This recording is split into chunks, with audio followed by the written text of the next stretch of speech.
my name is Esther. I'm based in a small village in León, Spain. And I'm the TNI Communications Lead Link. And I've been involved in the movement, in the transition movement for the past 8-9 years in different roles, in different places, at the local level, national level, now international level. And I'm really excited to be here with you all. Yeah, and before we dive deeper, Sam, would you like to say a word? Sure. I'm Sam, based in the UK, just kind of north of Bristol.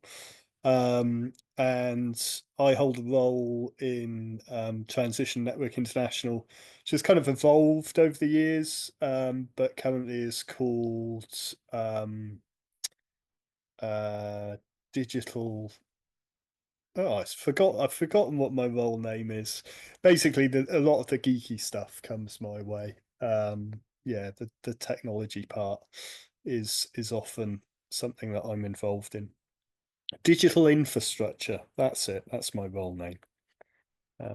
Yeah, so that's me. Yeah, and Sam is also the data protection guy. Yeah, thanks, Sam. So maybe before we jump into the practice, because we're going to start right into practice, we would like to share like a sort of disclaimer. First, a reminder that there's people around the world, like 600 million people who don't have access to electricity, and around 30% of the population do not have access to the internet. So a good place to set a foundation to think, okay, which is my position? Where's my place in the world in relationship to software and technology in the way that we are going to speak about it today, and the implications that it can have. Another thing is that technology is a really broad word, and we could talk about spoons, we could talk about cars, scissors, software, whatever. There's 1,000 types of technology, AI, learning machines. But today we're going to be focusing on software specifically. I hope you're interested in that and not jumping for another thing. And also, yeah, that I have a background on research and applied ethics comms, but I do not consider myself a big expert of anything, and probably Sam doesn't either. And I know that there's many people in the room who know a lot about technology and different types of software, and I'm hoping that we can explore together, share with each other, and learn from each other. Welcome back. So yeah, we would love to hear a bit about these conversations, which topics, hot topics emerged, which questions came up to you, anything that felt particularly interesting to raise and bring to the group. Now, feel free to share, please. It's very valuable knowledge for all. Elizabeth? Yes, thank you. Yeah, no, we spoke with them mostly about the challenges that are there for young people, especially with all this unregulated tech and so the availability of AI and the algorithms pushing content and being also accessible and unregulated and gray zone. And it's so horrifying as parents or as, guardians to just to observe that and not to have really the tools to talk to young people about all those threats and to exercise critical thinking skills. And like it's very yeah it's something that keeps us on our toes, and that was, I think, the most of the talk we had with Dan and Amy. Okay. Thank you, Lisa. I saw Ruth raising her hand as well. Please go ahead. Yeah. Thanks. Sorry, it took me a second to find that raise hand button there. Yeah, I was with Sam and I worked with Sam, so we had quite a relaxed chat. But yeah, for me, as somebody who's not technical, I find it really difficult actually knowing how ethical or unethical something is, unless we're talking about things like, that are really kind of controversial, like Twitter or, AI. But yeah, just my kind of lack of knowledge in it, because as I say, I'm not technical, is a challenge, is a big thing for me.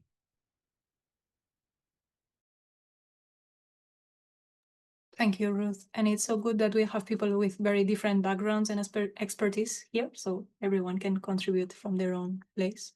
Sam?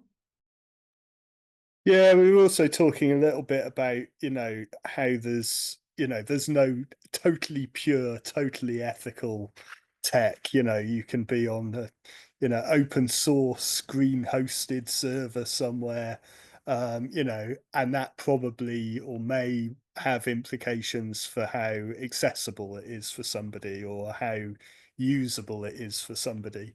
And so, yeah, just to kind of flag early, really, that it's always going to be a kind of balancing act of with which ethics, because I think there's always going to be kind of slightly competing ethical pulls in different directions, and it's just about navigating a pathway through that.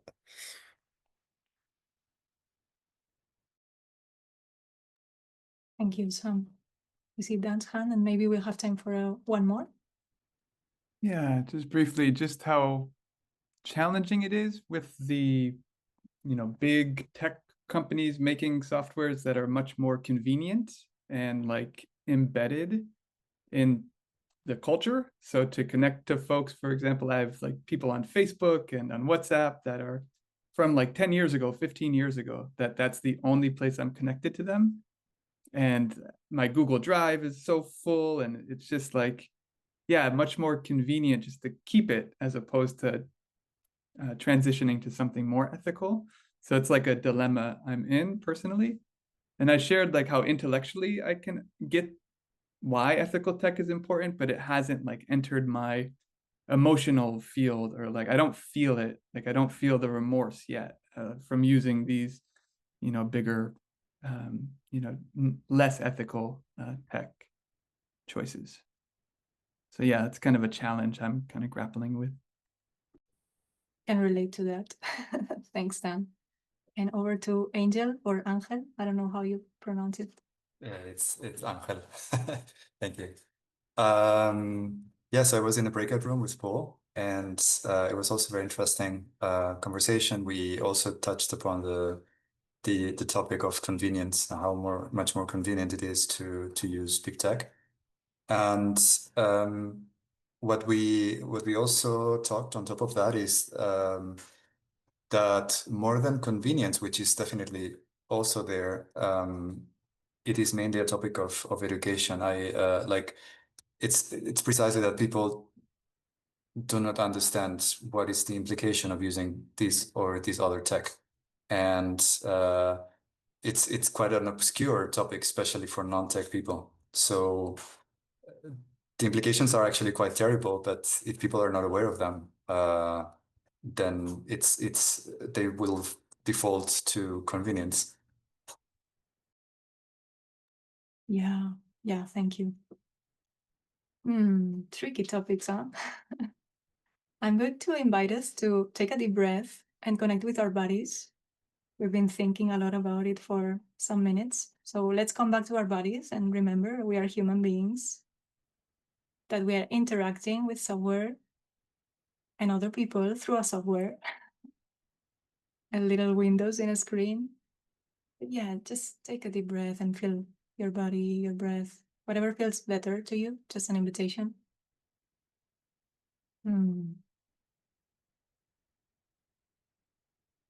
All right, thank you so much.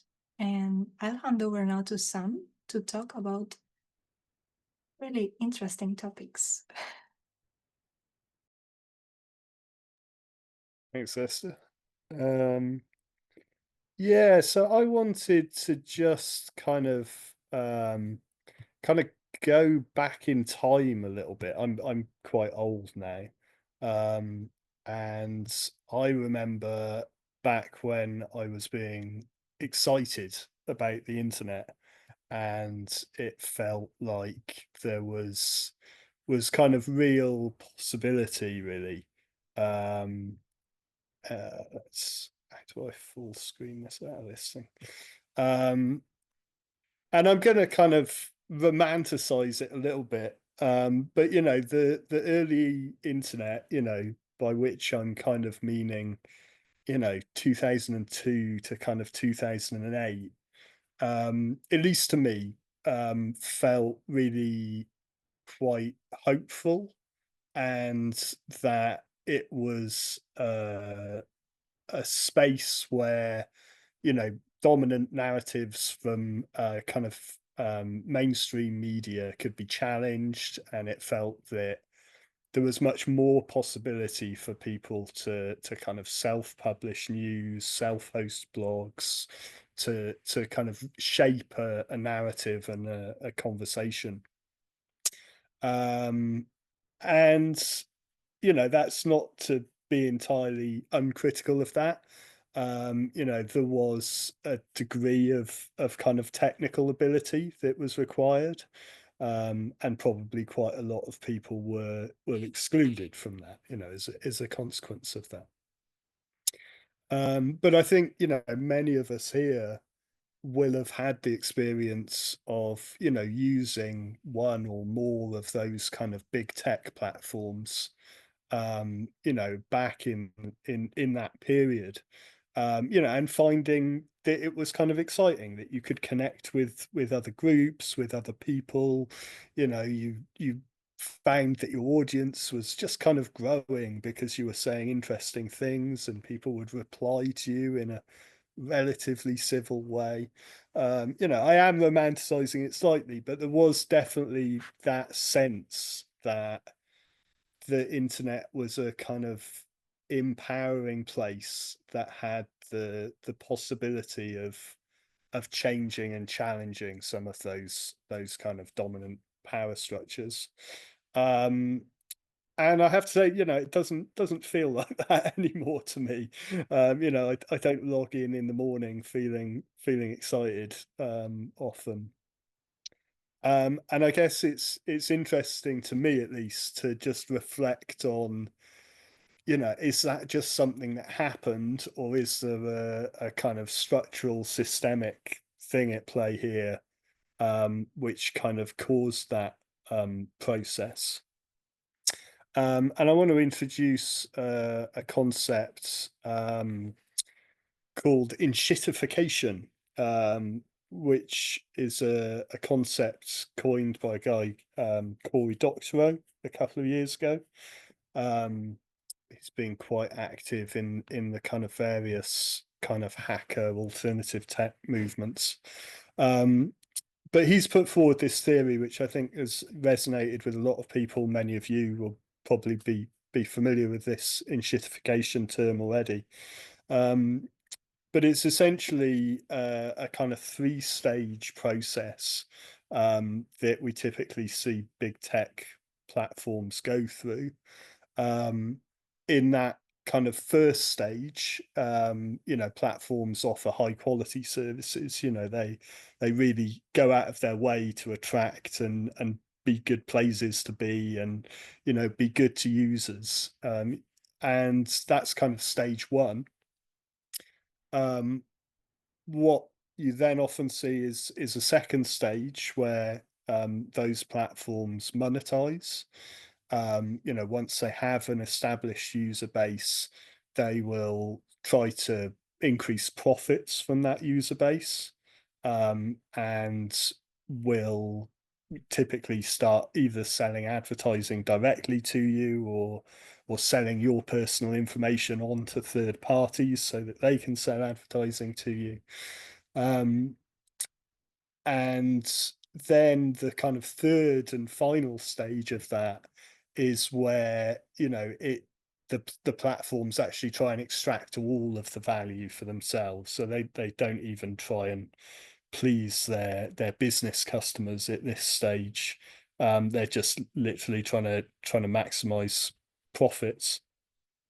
And I think, you know, we kind of see, you know, certainly for me, I see that arc in a number of you know, social platforms primarily that I've been involved in, kind of, I guess, most clearly on Facebook, but also on others such as Instagram and TikTok. So if this concept, you know, has got some merit, it does help to explain why platforms get worse over time. And it does help to explain why, you know, there's this shifting, you know, people shift from, you know, Facebook, oh well, let's shift, everyone go to Instagram, it's Instagram, oh we're all going to go to TikTok, quick, let's all go to Substack. And it does to some degree explain these kind of shifts. And yeah. And so yeah, one conclusion is, you know, well, that's just how it is, and we should just kind of platform hop to the, you know, whatever platform is early. Sam, you got muted somehow. Oops, sorry. So, you know, one strategy for dealing with that is this kind of platform hopping, and that probably is, you know, for people who are trying to reach large audiences, that probably is part of the answer, you know, because you do, you know, to some degree need to go where your audience is. But I also wanted to introduce a second concept, which is this concept of open source. So that, you know, it is most basic, refers to something which people can modify and share because the design is published. So, you know, with a cooking analogy, you know, the recipe is available. So if the recipe for the software that you're using is available, you know, you could say that was part of the commons. And it may be that using that kind of software, you know, where the recipe for building it is available, can help to guard against this enshittification process. Because if, you know, any one company starts acting badly based on that recipe, then lots of other companies or people can quite easily start competing services, and you can move from one to the other. Yeah, so just wanted to introduce that concept of open source, and, you know, using that kind of software, open source software, you know, is a possible route out of this enshittification pattern that we see ourselves in. But, you know, it's worth saying that, you know, often these open source programs are less polished, you know, less convenient than others. You know, the user experience might not be quite as good. And, you know, none of them have so far, you know, really managed to, you know, at least in this social media space, which is the kind of space I've been talking to, you know, have really managed to break through is a, you know, a big platform, a mass adoption platform. And it doesn't really seem to me that the problems are primarily software problems. You know, the software, I think, for running these platforms is adequate. You know, it may not be as polished, but it does work. It's good enough. But there's the network effect problem, you know, which many of us have experienced. You know, you're still on Facebook long after it was a useful or good place to be, simply because everyone else was also still on Facebook. You know, and there is something around that kind of network effect which ties people to broken and unethical platforms. Yeah, so I didn't want to be too doomy about it. There's some hopeful projects in this space.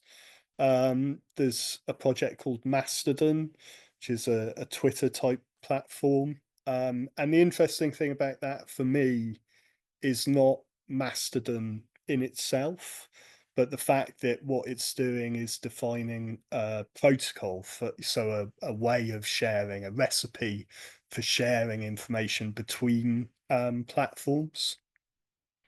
And so operating at that protocol level rather than the platform level feels quite hopeful. I find the software behind Blue Sky is interesting. There's a project called Hilo who are building an open platform for change makers. And yeah, I mean, just, you know, some or many of you may have come to this thinking, you know, I want to walk away with something useful from this session. And I just wanted to flag up, you know, a good ad blocker can go a really long way to making the internet a better place to be. It's arguably, you know, the kind of largest worldwide anti-corporate action ever. You know, so if you don't already have a good ad blocker, I would very much encourage you to spend 5 minutes installing one. And, you know, for those of you who are organizing, you know, organizations or groups, you know, at least consider open source as part of the kind of decision making process when deciding where to organize. There's a couple of links there that I've given, and which will be in the notes. And both of those are platforms where just with a few clicks you can set up this kind of open software that I've been talking about. In the case of Pickerpods, that first one, you can actually set up for free. You can try some open source software and see what it would be like to run it. And yeah, the second one, Alessio, is a slightly more kind of professionalized version of that, you know, which I would probably look to if you were running software for an organization. So yeah, just wanted to kind of pause there before I waffle on for too long, and just see if anyone had any questions or observations about any of that.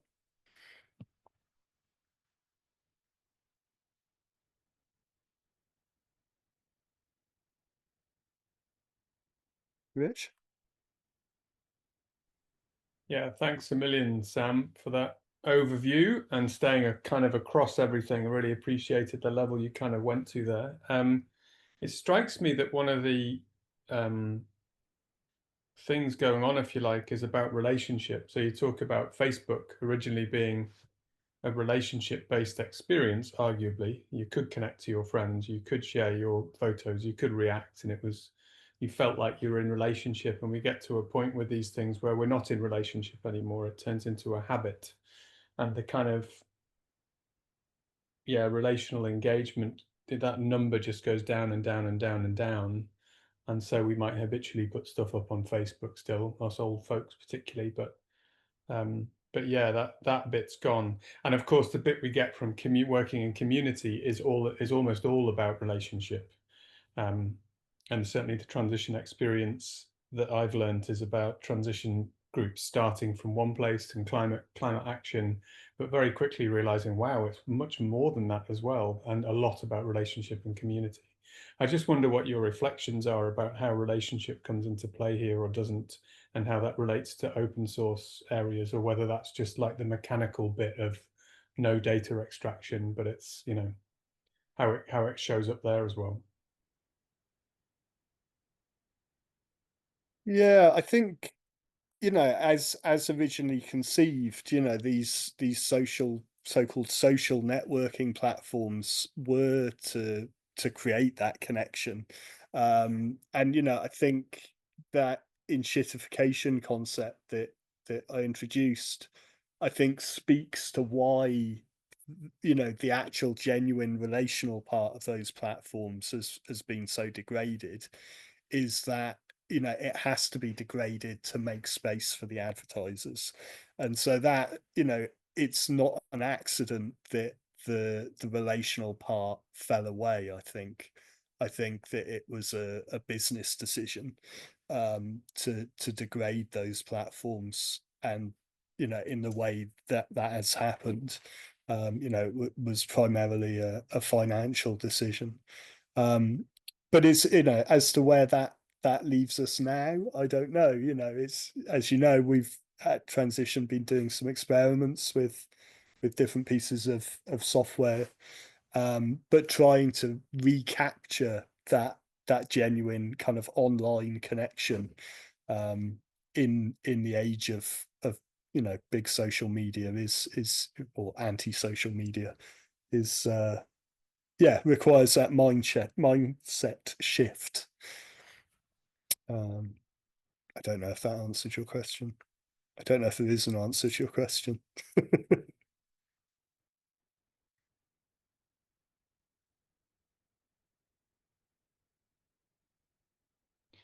That was a satisfying response. I'll give you that.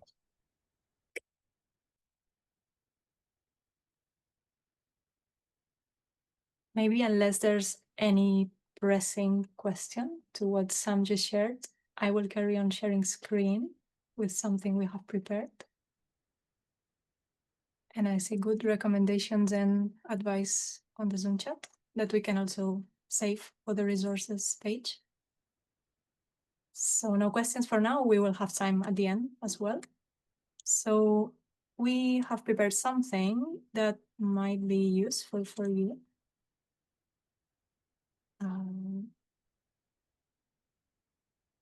I hope it's loading well. And I know my connection is not the best today, so just let me know if it breaks or anything happens.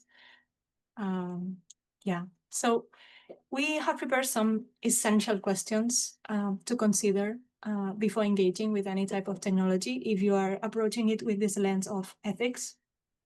And before going into the features or details, one thing that could be worth asking ourselves is, what is it the need that this software or technology is addressing? What is it the need that I'm coming with? Is it storing data? Is it connecting with friends? Is it what's the need that I have to engage with it? Or is it just a solution that someone created looking for a problem, like creating more problems for somebody to sell a solution that may be not as needed or useful or genuine as it could be?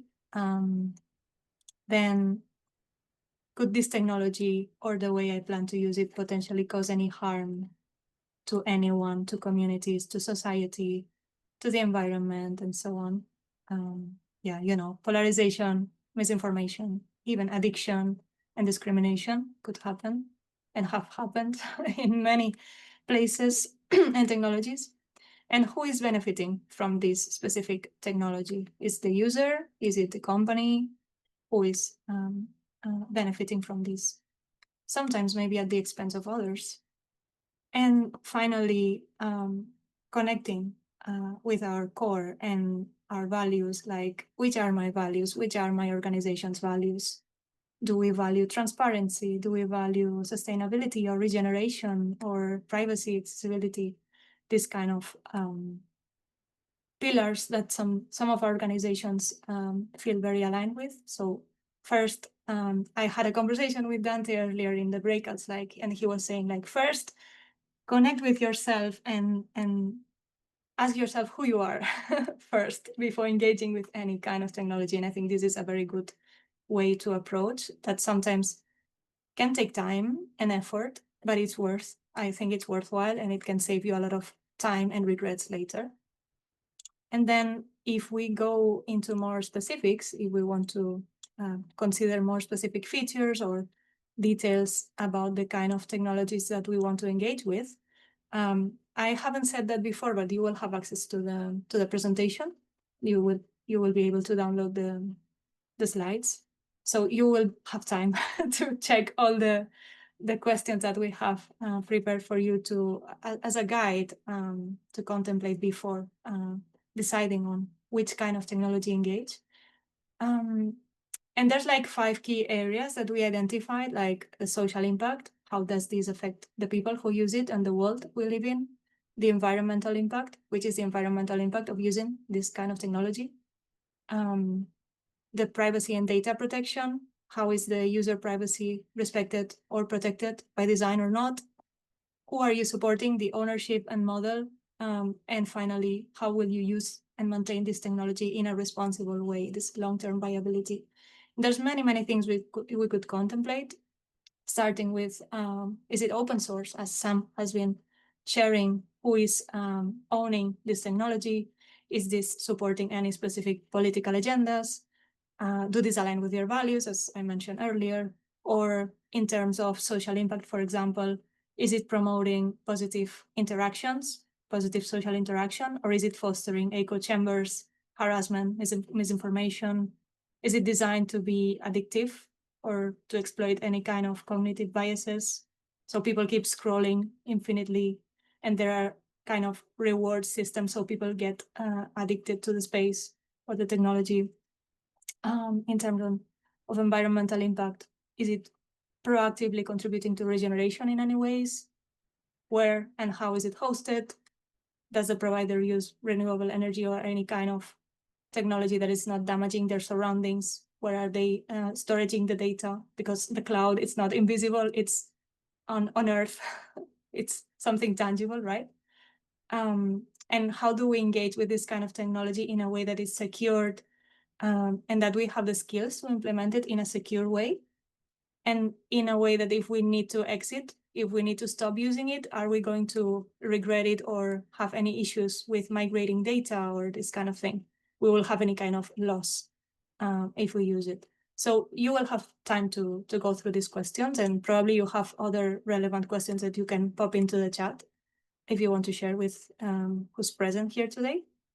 And we wanted to name some of the software that we are using. We are still learning. We know some things. We have been experimenting a lot, and Sam's been doing an amazing work with all that. And there's some software that we've been using with our groups and hubs and our community that are open source.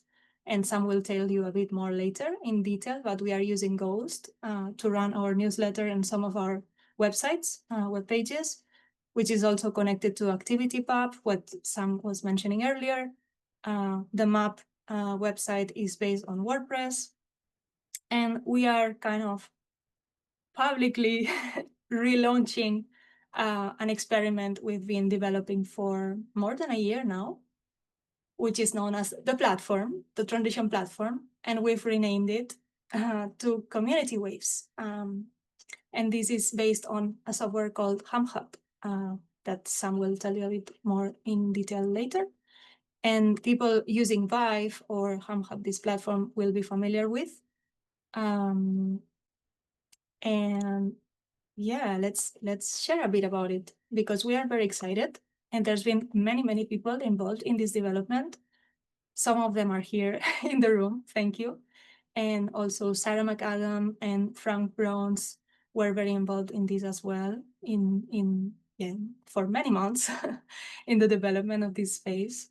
And yeah, we were listening to the needs of the hubs and the groups in the transition movement in the community.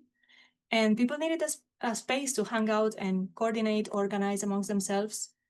And also everybody was, including ourselves, were getting really tired of advertisements popping up in many different social spaces.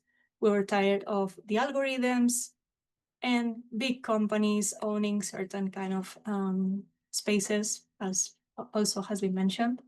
So this is a little gift that we're opening to transitioners and all change makers to connect around community-led change and learn from each other, share news, share events. There's a calendar.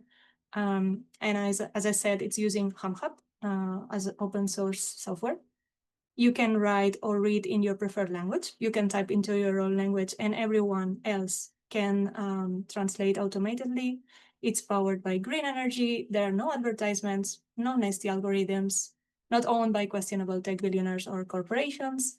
It's user-friendly and responsive, or we're trying to. You can send us feedback anytime you see anything that's not working or could be improved, of course. And it's focused on network building, on connection, real connection, no endless scroll down, and you can follow, connect, and message other users.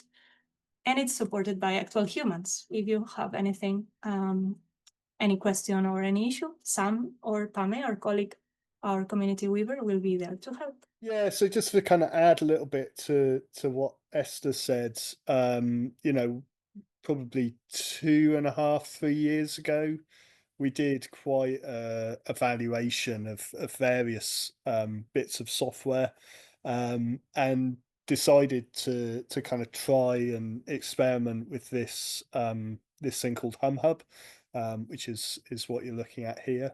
It's developed kind of primarily by a kind of German French team, as a kind of intranet system.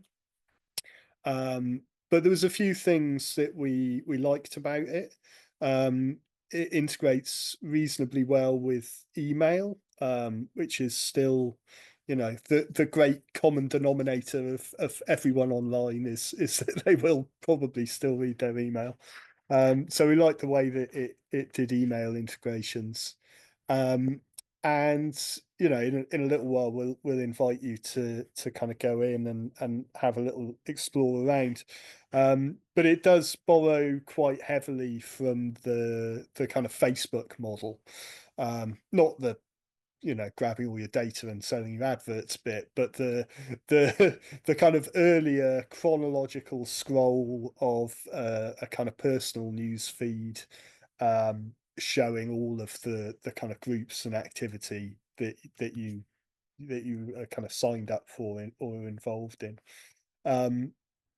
And it felt like it was quite interesting for that. I mean, obviously there's quite a variety of different kind of pieces of forum software, but that Facebook kind of frame is something that, you know, certainly my generation are quite familiar with, and it felt reasonably well suited to to the need that we have, which was a kind of informal kind of social space. So yeah, I'll just show you a little bit around it. The content is ordered into spaces, which are kind of analogous to a kind of Facebook group, if you wanted to think of it like that. And we've got a number of spaces set up primarily at the moment for transition-based organising, but we're certainly quite open to being more open with that, and to opening spaces for, you know, other aligned organisations who are interested in using this platform as well. Yeah, I mean, not all of them are kind of directly transition. This mapping project from South America is kind of transition aligned, but I don't think it's exactly transition. So yeah, I'll just kind of run you through the menu structure of this. People who are involved in Vive in the UK will be quite familiar with this.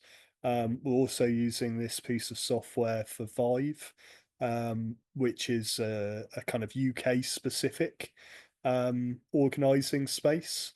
Yeah, specifically for people in UK and Northern Ireland. So yeah, just to kind of go through the menu quickly, there's this access menu item, which in itself doesn't do a great deal, but you know, you can adjust the accessibility if you've got any kind of accessibility needs that are made easier. We've got a calendar. Now this is a kind of meta calendar, if you like. So I'm looking at the calendar. These are all of the events from all of the spaces that I'm involved in, and they're all pulled together into this main calendar. It's also a map representation of you know, where people are in the world. So if you were wanting to do a bit of work that was, you know, very specifically targeted in a geographical area, that might be useful for helping to connect with people. There's some help documentation, just kind of some documentation really. We've got some tutorials, community guidelines, some links to the apps, there's an Android app or an iPhone app, which you can use to access this. And the kind of dashboard, which, as I say, is the kind of the aggregation of all of the spaces that I'm in. I see all of that content there in my dashboard. And yeah, so it's organized into spaces, and when you go into one of them, you know, each one may have slightly different functionality enabled. You know, some spaces have got files enabled. There's a gallery enabled on this space, but it's quite a kind of flexible piece of software. The permissions structure is reasonably good. Yeah, and we've been kind of running these two experiments, really, the kind of UK specific Vive one that I've mentioned, and you know, we've been running this one primarily as a kind of internal networking tool up until now. But yeah, now opening that out and kind of rebranding it. Now that you mentioned this collaboration with other initiatives and like inviting to participate in this instance of HumHub, which I think it's a really good initiative. So I had my experience with HumHub some years ago, and I'm sure it has gone a long way since then. And the main reason why I didn't in the end decide for that is because it doesn't support, as of yet, as far as I know, federation, which I'm not sure if you're all familiar with the concept. But the concept of federation, which for me, I believe it truly to be the future of like a decentralized free internet, is where, for example, Mastodon or other pieces of software actually are like they do support this concept of federation, where it's like you have different servers, and then anybody can host a server of a specific piece of software, and then those servers can actually talk to each other. So that creates like a truly decentralized mesh, and that would have been my desire for this kind of collaboration. But yeah, I think as an intermediate step is great, and I do fully support this initiative.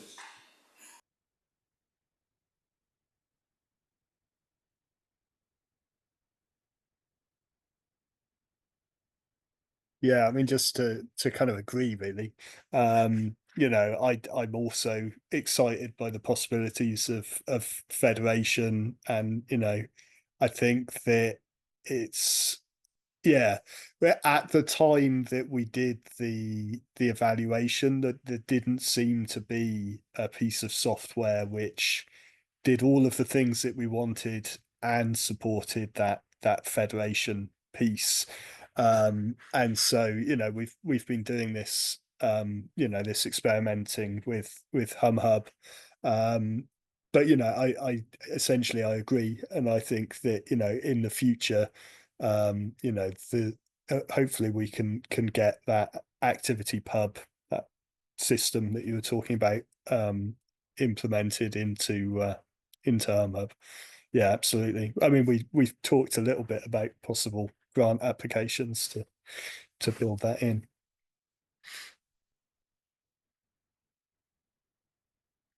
Celebrating that conversation's happening. Yeah. Okay. Any last comment, question, observation, feeling?